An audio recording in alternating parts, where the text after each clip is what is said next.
9 ذی الحجہ کا دن ہے، اس کو کبھی نہ بھولیے گا نا۔ یہ اعمال کیجئے جو میں نے آپ کو بتائے، پھر یہ دن کو پانے کے لیے آپ کو 1 سال کا انتظار کرنا پڑے گا۔ اگر رزق کے دروازے بند ہے تو رزق کے دروازے کھل جائیں گے۔ لا علاج بیماریوں میں مبتلا ہیں آپ، پریشان ہیں بیماریوں سے، بیماریاں دور ہوں گی۔ حسد، بغض، کینہ، کپٹ جیسی روحانی بیماریوں کا بھی شکار ہو چکے ہیں تو وہ بھی دور ہو جائیں گی۔ دشمنوں کی دشمنیوں سے، ان کی چال بازیوں سے اگر آپ تنگ آ گئے ہیں تو وہ بھی انشاءاللہ اللہ پروردگار جو ہے نا اس سے بھی آپ کو بچا دے گا۔ بسم اللہ الرحمن الرحیم۔ وہ رسول جس کا ایک ایک لفظ اللہ کا کہا ہوا ہے، یعنی وہ کچھ کہتا ہی نہیں سوائے اس کے، جب تک کہ وہ نہ کہے، تو وہ رسول جو کہے تو سمجھو رسول نہیں کہہ رہے ہیں بلکہ اللہ کہہ رہا ہے۔ الفاظ ان کے ہیں، زبان ان کی ہے، لیکن حکم ادھر سے ہے۔ تو اذان محترم کیا کہتے ہیں رسول اللہ؟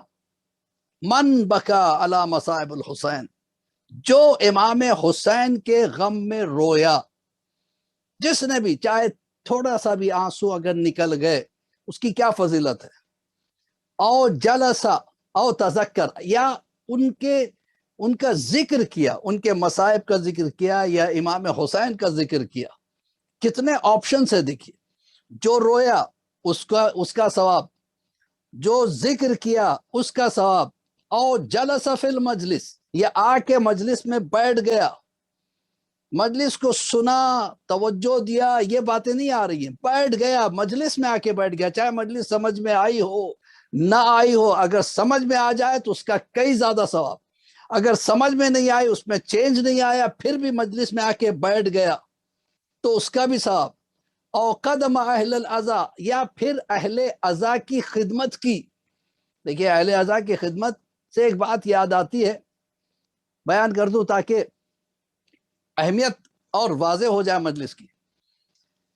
ایک فاحشہ عورت ہوا کرتی تھی، کوئی اس کے گلی سے بھی گزرنا پسند نہیں کرتا تھا کیونکہ بدنام زمانہ تھی۔ وہ جس مکان میں رہتی تھی وہاں کے قریب میں ایک عاشورخانہ تھا، امام باڑہ تھا، جس میں نوجوان آ کے مجلسیں کیا کرتے تھے، محرم کے ایام تھے اور شب بیداریاں ہو رہی تھی۔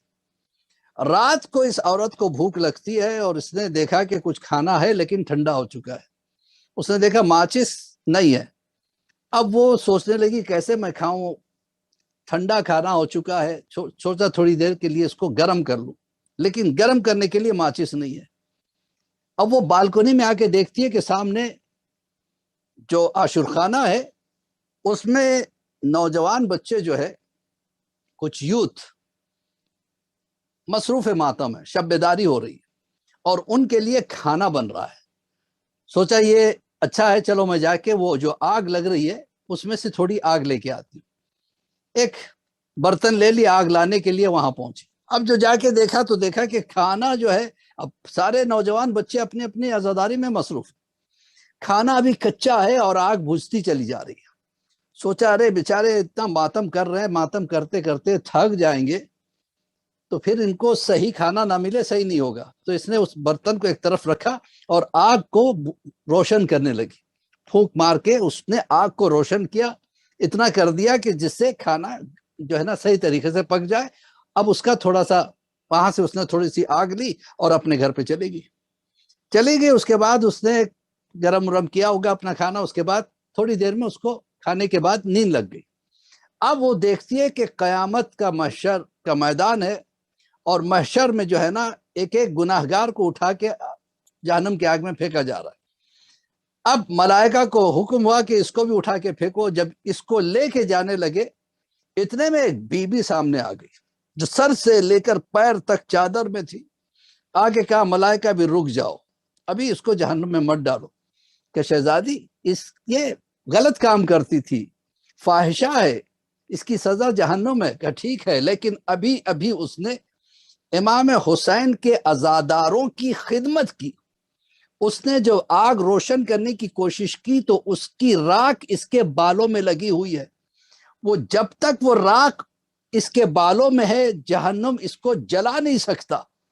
اب یہ حیران ہو کے خواب سے بیدار ہوئی اور سوچ کے رونے لگی کہ شہزادی نے مجھے صرف اور صرف اس لیے بچا لیا کہ میرے سر پہ ابھی وہ خاک موجود تھی، وہ راکھ موجود تھی۔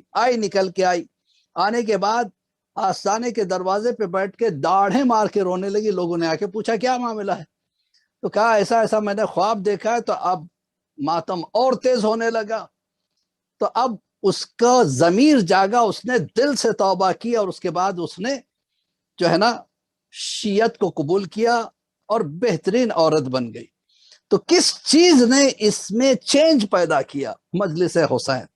اذان محترم، ہم میں چینج آئے تو ہے مجلس کا واقعاً فائدہ۔ مجلس کا ثواب تو بہت ہے، لیکن اگر زندگی میں بھی اس کا اثر دیکھنا چاہتے ہیں تو مجلس سے اپنے اندر چینج پیدا کرو، اپنے اندر چینج لانا ضروری ہے۔ اب دیکھیے، اب بعض لوگ کہتے ہیں، آیت یا جو روایت ہے جو آگے بڑھتی ہے، حدیث آگے اور کیا کہتی ہے کہ جو مصائب امام حسین میں روئے، کون کہہ رہا ہے؟ یہ رسول اللہ کا، وہ رسول جو انبیاء کا سردار، جو تمام مرسلین کا سردار، جو کچھ کہتا نہیں جب تک کہ وہ نہ کہے، جس کے ہاتھ میں سنگریزے بھی آ جائے تو کلمہ توحید پڑھنے لگے۔ ایک مرتبہ ابو جہل جو ہے اپنے ہاتھ میں ایک پتھر کو چھپا کے لایا، کہا کہ ہم نے سنا کہ مسلمانوں تم یہ کہتے ہو کہ تمہارا رسول ہر چیز کو دیکھ سکتا ہے، غیب کا علم ہے اس کے پاس۔ میں آیا ہوں، میرے ہاتھ میں ایک پتھر ہے، میں پوچھنا چاہتا ہوں رسول سے، بغیر دیکھے بتائے کہ میرے ہاتھ میں کیا ہے۔ اب گئے رسول کے سامنے جا کے کہنے لگا کہ یا رسول اللہ یہ بتائیے کہ میرے ہاتھ میں کیا ہے۔ تو رسول مسکرائے، کہا کہ یہ کیوں نہ کہوں کہ اس ہاتھ کو اپنے کان کے پاس لے جا کے سن، وہ جو تیرے ہاتھ میں ہو تو اس سے کیا کہہ رہا ہے۔ اب وہ کان کے پاس لے کے گیا تو اندر سے پتھر کی آواز آئی، اے کمبخت تو کتنا جاہل ہے، کتنا جاہل ہے کہ مجھ جیسے پتھر کو جس رسول کی معرفت حاصل ہے تیرے قسمت میں نہیں ہے۔ دیکھ، یہ رسول ہے، یہ رسول ہے، اور میں گواہی دیتا ہوں کہ اللہ کے رسول ہے۔ اب گھبرا گیا، کہنے لگا یہ تو بہت کھلا جادو ہے، یہ کہہ کے پتھر کو پھینک کے بھاگ کھڑا ہو۔ تو عزیزان محترم، وہ رسول جس کے ہاتھ میں پتھر بھی آ جائے تو کلمہ توحید پڑھ کے سنا دے، جس کو اشجار سلام کرے، ہوا سلام کر کے گزرے، جس جنگل کی طرف سے چلے جائے ہر پیڑ سے سلام کی آواز آئے، ایسا رسول کہہ رہا ہے۔ کیا کہہ رہا ہے؟ کہ جو مصائب امام حسین میں رویا، من بکا علی مصائب الحسین او تذکر، یا ذکر مصائب یا ذکر امام حسین کیا، او جلسہ فی المجلس، یا آ کے مجلس میں بیٹھ گیا، او قدم اہل العزا، یا اہل عزا کی خدمت کر دی، تھوڑی سی نوکری کر لی، وہاں پہ تھوڑی سی خدمت کر دی، امام باڑے کو جھاڑو لگا دیا ہو، یا تبرک پکانے میں جو ہے نا مدد کیا ہو، تبرک بانٹنے میں مدد کیا ہو، اس کا کیا مرتبہ ہے؟ پھر رسول اللہ فرماتے فَإِنَّهُ زَارَنِي عَلَى الْعَرْشِ، تو گویا اتنا ثواب جتنا کہ فزیکلی آ کے میری زیارت کرنے کا ثواب، اور بھی زیارت زمین پہ نہیں، فی العرش، ایک مرتبہ نہیں، 40 مرہ، گویا جس نے 40 مرتبہ میری زیارت ایسے عالم میں کی، میری تنہا زیارت نہیں بلکہ معال علی ابن ابی طالب، جب میں علی کے ساتھ ہوں اس وقت آ کے زیارت کی، گویا جتنی زیارت میری کرنے کا ثواب ہے، جتنا زیارت علی کرنے کا ثواب ہے فزیکلی، وہ بھی دنیا میں نہیں، عرش پہ آ کے کرنے کا ثواب ہے، اتنا ثواب صرف اور صرف مجلس میں آ کے بیٹھ جانے میں، مصائب میں رونے میں، مصائب کا ذکر کرنے میں، ذکر سننے میں۔ تو عزیزان محترم، بتائیے کتنے ہم خوش نصیب ہیں۔ 9 ذی الحجہ آنے والی ہے، جس کو یوم عرفہ بھی کہتے ہیں، اور ایک تو وہ شہادت جناب مسلم کا دن ہے، اور اس کے ساتھ ساتھ یوم عرفہ بھی ہے۔ یوم عرفہ اراکین حج میں، ارکان حج میں ایک عظیم حیثیت رکھتا ہے۔ یہ عرفات ہی کا میدان ہے جو میدان حشر بنا دیا جائے گا، جس میں انسان سے سوالات ہوں گے، حساب و کتاب لیا جائے گا۔ اس لیے حکم ہے کہ جتنے بھی حجاج ہیں، حاجی حضرات ہیں، جب حج پہ جاتے ہیں، میدان عرفہ میں جب جاتے ہیں تو انہیں اپنے گناہوں کو یاد کر کر کے استغفار کرنے کا حکم ہے۔ جتنے گناہ وہ یاد کر کے اس پہ رو کے استغفار کریں گے اتنے ہی گناہ مٹتے چلے جائیں گے، یہاں تک کہ جو گناہ یاد نہیں ہے اس کو بھی جو ہے نا پروردگار عالم سے کہے کہ پروردگار جو گناہ مجھے یاد نہیں آ رہا ہے اس کو بھی معاف کر دے، تو اللہ معاف کر دیتا ہے۔ یہ ایک عظیم دن ہے، اور کوئی بھی انسان جو واقعی آخرت کی فکر کرتا ہے اس دن کو فراموش نہیں کر سکتا، اس لیے کہ یہ دن دعاؤں کا دن ہے، استغفار کا دن ہے۔ اس دن روزہ رکھنے کا بہت زیادہ حکم ہے، مستحب ہے کہ انسان اس دن روزہ رکھے، اور روزے میں اتنا ثواب ہے کہ روایت سے ملتا ہے کہ 60 سال کے روزوں کے برابر ایک روزے کا ثواب ہے۔ اب یہ جان کر کون اس کو مس کر سکتا ہے بتائیے؟ اتنا فائدہ، ایک کا 60 سال، وہ بھی صرف 60 نہیں، 60 سال، تو کتنا زیادہ ثواب ہے۔ تو روزہ رکھنا نہ بھولیے یوم عرفہ میں۔ اس دن غسل کرنا یوم عرفہ کی نیت سے انسان کے جسم سے گناہوں کو ایسے دھو دیتا ہے جیسے آپ میلے کپڑے کو پانی میں سرف ڈال کے دھوتے ہو تو کس طریقے سے سارا میل نکل جاتا ہے، اس طرح سے جسمانی اور روحانی بیماریاں انسان کی دور ہو جاتی ہیں۔ پھر عصر کے بعد 2 رکعت نماز پڑھنی ہے۔ 2 رکعت یوم عرفہ کی نماز پڑھتا ہوں میں یا پڑھتی ہوں میں قربتاً اللہ، ایک علم اور ایک قل اللہ، دوسری رکعت میں ایک علم اور ایک مرتبہ کافرون، قل یا الکافرون۔ پھر اس کے بعد تسبیح جناب فاطمۃ الزہرا پڑھیں، استغفار کی تسبیح پڑھیں، پھر اس کے بعد جو ہے نا دعائے یوم عرفہ پڑھیں۔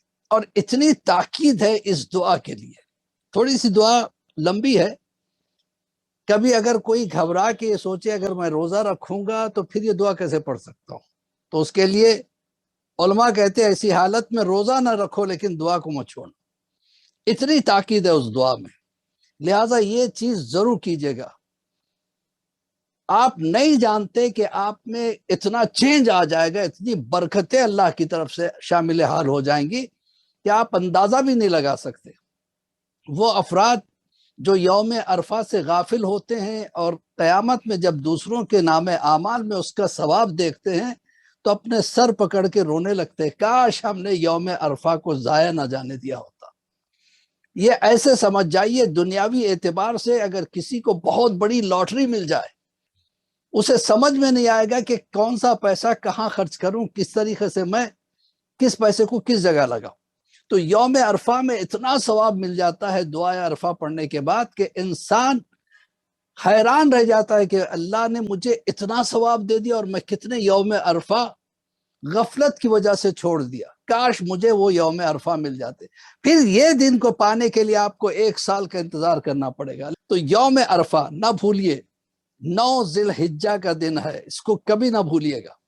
غسل کیجئے، اس کے بعد ظہر و عصر کی نماز پڑھیے باوضو ہو کے، پھر اس کے بعد جو ہے نا یہ اعمال کیجئے جو میں نے آپ کو بتائے۔ تو انشاءاللہ المستعان آپ دیکھیں گے کہ کتنا آپ کے اندر جو ہے نا اللہ نے توفیقات میں اضافہ کر دیا۔ اگر رزق کے دروازے بند ہیں تو رزق کے دروازے کھل جائیں گے۔ لا علاج بیماریوں میں مبتلا ہیں، آپ پریشان ہیں بیماریوں سے، بیماریاں دور ہوں گی۔ حسد، بغض، کینہ، کپٹ جیسی روحانی بیماریوں کا بھی شکار ہو چکے ہیں تو وہ بھی دور ہو جائیں گی۔ دشمنوں کی دشمنیوں سے، ان کی چال بازیوں سے اگر آپ تنگ آ گئے ہیں تو وہ بھی انشاءاللہ اللہ پروردگار جو ہے نا اس سے بھی آپ کو بچا دے گا۔ یوم عرفہ میں بار بار کہہ رہا ہوں، یوم عرفہ نہ بھولیے گا، یوم عرفہ نہ بھولیے گا، اس لیے کہ یہ مخصوص دن ہے جس میں امام زمانہ عرفات کے میدان میں آتے ہیں اور اپنے ایک ایک چاہنے والے سے ملاقات بھی کرتے ہیں۔ تو اس کا مطلب یہ ہوا یوم عرفہ امام سے ملاقات کا بھی دن ہے۔ دعا کرے پروردگار ہمیں وہ موقع دے کہ ہماری امام سے ملاقات ہو، موت آنے سے پہلے امام زمانہ کی خدمت ضرور کر پائے ہوں۔ بہر اعلیٰ محترم، یہ مجلس حسین کا صدقہ ہے، ہمیں یہ ساری چیزیں اس دروازے سے مل جاتی ہیں۔ یہ بھی بہت بڑی عطا ہے، مجلس امام حسین کو کم نہ سمجھ لیے۔